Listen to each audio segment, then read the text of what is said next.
ஆயுர்வேதம் ஒரு பொக்கிஷம், நம் ஆயுள் நீட்டக்கும் அற்புதம். டாக்டர் ஸ்ரீவர்மாஸ். அமெரிக்காவின் மறைந்த குற்றவாளி ஜெப்ரி எப்ஸ்டீன் தொடர்பான ஆவணங்களில் பிரதமர் நரேந்திர மோடியின் பெயர் இடம்பெற்றிருப்பதாக சமூக வலைதளங்களில் பரவி வரும் தகவலுக்கு இந்திய வெளியுறவுத்துறை அமைச்சகம் கடும் கண்டனம் தெரிவித்துள்ளது. பாலியல் குற்றங்களுக்காக கைது செய்யப்பட்டு சிறையிலேயே தற்கொலை செய்து கொண்ட ஜெப்ரி எப்ஸ்டீன் தொடர்பான அனைத்து ரகசிய ஆவணங்களையும் வெளியிட அமெரிக்க அதிபர் டொனால்டு டிரம்ப் நிர்வாகம் முடிவெடுத்திருந்தது.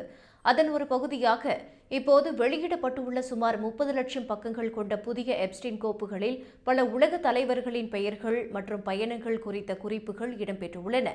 அதில் பிரதமர் மோடியின் 2017ஆம் ஆண்டு இஸ்ரேல் பயணம் பற்றிய ஒரு மின்னஞ்சலில் குறிப்பு இடம்பெற்றுள்ளது.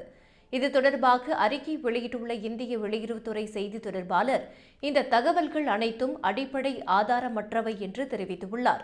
2017ஆம் ஆண்டு ஜூலை மாதம் இஸ்ரேலுக்கு பிரதமர் நரேந்திர மோடி அதிகாரப்பூர்வ பயணம் மேற்கொண்டார் என்பது மட்டுமே அதில் உள்ள ஒரே உண்மை என்றும், அதை தவிர அந்த மின்னஞ்சலில் கூறப்பட்டுள்ள மற்ற அனைத்து தகவல்களும் ஒரு குற்றவாளியின் குப்பையான கற்பனைகள் என்றும் அவர் சாடியுள்ளார்.